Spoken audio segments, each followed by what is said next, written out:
Welcome back. Paul Catalina, Steven Simcox here with you on the Triple Option. Steve and I said we would talk ACC, and we'll do that for a short while here, but we've got to get to the wheel. There's probably a ton of Cowboys storylines. 12 storylines on there, There's Paul. 12. You have 12, which is actually probably below what we could really do. I could have you erase it and write 12 more and keep going. Uncle Jerry takes care of the media. That's why even in spite of everything, they get covered well, man. Also, just because they drive engagement, you know? Oh, it's ridiculous. Yeah. People are like, why do you talk about the Cowboys? Well, because everybody wants to click on it. Yeah. And you know, look, Stephen A. Smith knows it's the one thing he's consistently right about is about how the Cowboys season will end up. Mm-hmm.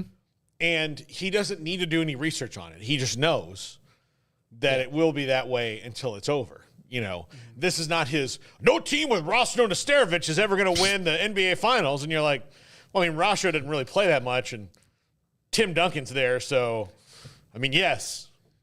They won a lot of them, actually. I think they won 5. Yeah, they did. They won 5. So, you know.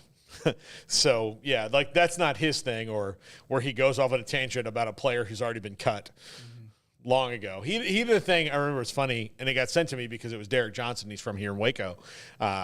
He was talking about the Chiefs and the Raiders. Like, the Chiefs defense is going to tear up the Raiders. Derek Johnson's going to wear them out. And he'd been, like, retired for 4 years. Like, yeah. I don't watch First Take every day. No, I don't watch it. And I know you don't either. Any day. Yeah, me as well. I guess it felt like there was a long time. Maybe I'm a little too removed from it now, but there was a stretch, and he still does a lot. But, you know, when they had him, like, NBA, boxing, he was at every event. There was like a 3 or 4 week stretch during football season where every other day he was saying something that was just factually wrong. Like, I remember one time before a Chargers Monday Night Football game, like, he was talking about Hayden Hurst or something at tight end, and like that, you know, it's just like mental mistakes. Yeah. Obviously was way overworked, but yeah, he's not the Schwab, right? Like, he's a very entertaining. Rest in peace. Yes. Schwab. He's a very entertaining take artist who gets help from the researchers, which, I mean, and sometimes he doesn't listen to them. Yeah. Sometimes he doesn't read the notes right. He just is, I'm going to say what I'm going to say, and I'm going going to yell script. it. Yeah. So, ACC teams that intrigue you, Steven. Are there any past Florida State, Clemson, and Miami? Mm-hmm. Well, NC State intrigues me, but I think they've kind of gotten to a level where they're so consistent that it's almost boring. But I do want to see if they can, you know, take another jump this year. So that's a team I'm intrigued by. Honestly, other than that, there's not a lot. I want to see what North Carolina does following the Drake May era. But yeah, it kind of does come down to those 3 or 4 schools. I think this is a really big year for Clemson.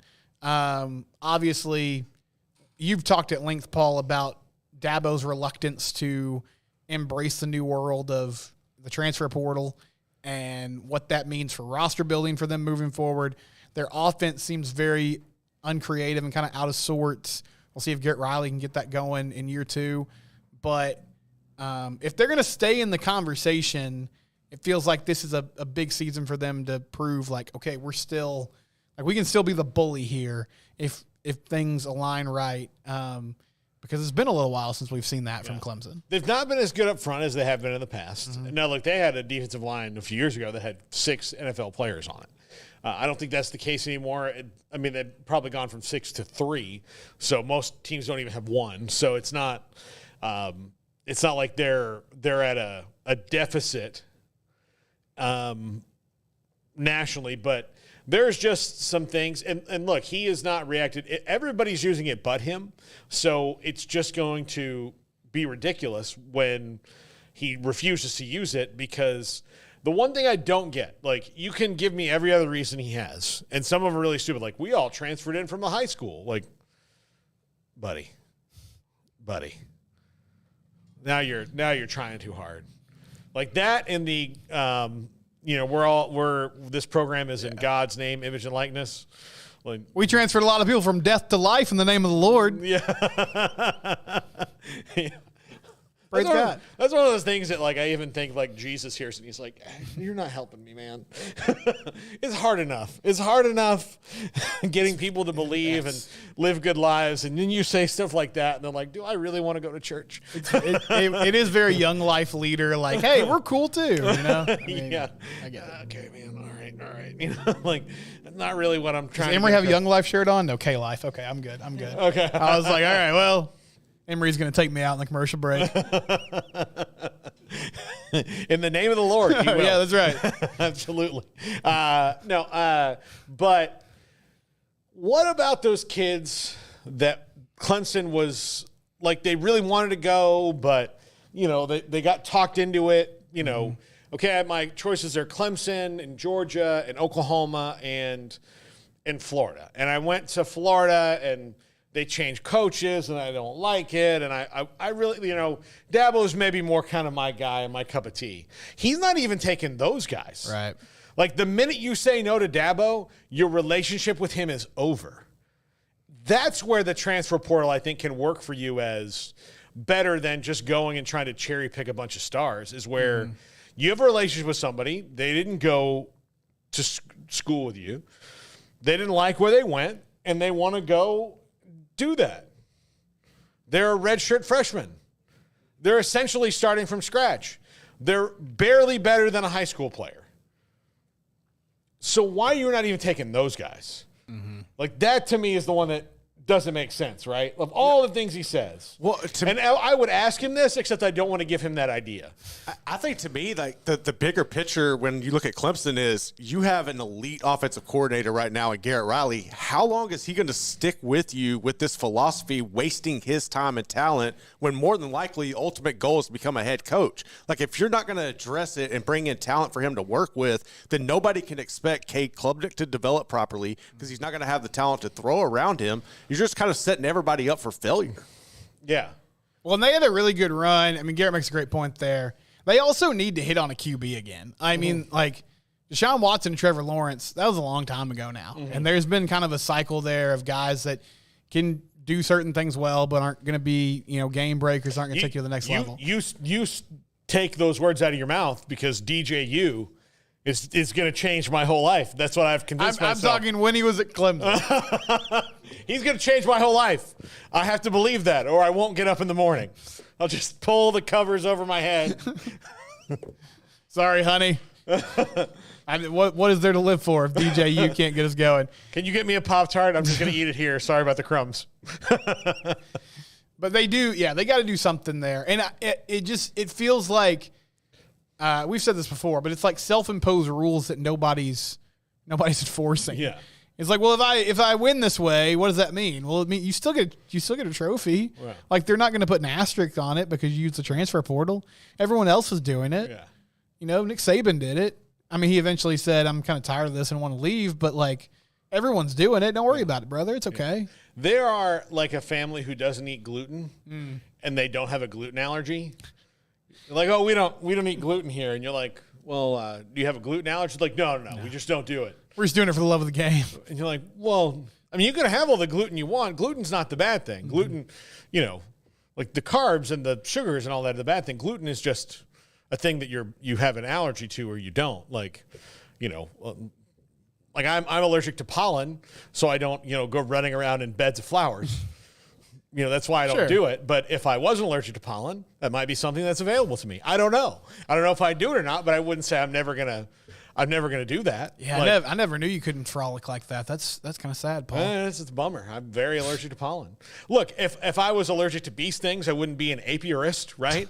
Like, but if I really wanted to be an apiarist and I wasn't allergic to bee stings, I wouldn't be like, look, no, I don't F with bees.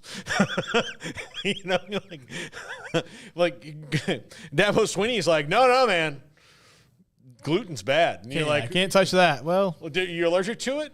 No. Like, I mean, you like bread, right? Oh, I love bread. Well, then eat bread. You're fine. You're in shape. You're running. You're doing weights. You're fine. Nah, man. Just not gonna have bread. I can't mess with the culture here. You got to keep it all in house. Yeah, we're just gonna wrap it in a piece of lettuce and call it a day. And we got to develop these guys. Can't let somebody else do it for us. Yeah. Or I'm going to buy the gluten-free bread and tell everybody it's just the same. That's what I'm going to do. It's exactly the same. It's not. It's absolutely not. It's not. No, it's just not. a lie. So, Paul, outside of the quarterback question, what's your biggest questions for Florida State going into the season? wide receiver. I think running back will be fine. They don't have they had 2 alpha dogs last year. They didn't need Keon Coleman, and they got Keon Coleman. Right. By the way, Keon Coleman, funniest guy in the NFL. Fun guy, man. Yeah. I'm very upset he's not a Cowboy. Very upset. The Bills, but he's in a place that will appreciate his humor in a way with the Bills. I'm happy he's found a nice cradle to begin his career, that his vibe will work out. I mean, from talking about how, he knows when to go into the designer stores when they have their sales. Get those Macy's jackets in the summer, baby. Yeah. I bet you, you ever see those people on Instagram that, do the thing where it's, them talking to themselves and, how did you know this? And, I followed Dan for all the tips financially. I bet you he's like, oh, really? Target has secret sale days? On it. There was an underrated kind of cringy moment in that press conference that thankfully, I guess for the reporter, it got, washed out because it was so funny. But he's like, I'm from Michigan. Well, where do you think I got these jackets? I'm from Michigan. And the reporter said, Tom Izzo.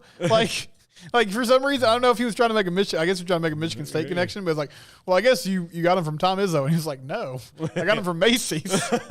Yeah, I live in Michigan. Yeah. He's from Louisiana, right, Garrett? Yeah. I'm not sure, honestly. Yeah, he's from Louisiana. Oh, you just need to listen to his accent. You hear him talk, he's from Louisiana. Yeah, he's from Louisiana. He's got that. Good deal. He's got a Louisiana accent. That's for sure. Absolutely for sure. But no, I think wide receiver, they've got some guys who are athletes, and they've got some guys who are highly recruited. They just have to take that step forward. I think part of the problem with the wide receiver is the wide receivers and the quarterback just need to learn each other. And Jordan Travis was so good the last 2 years that he made up for a lot of that, with everybody. So, but I think the depth there is good enough. Are they going to have a Johnny Wilson or Keon Coleman?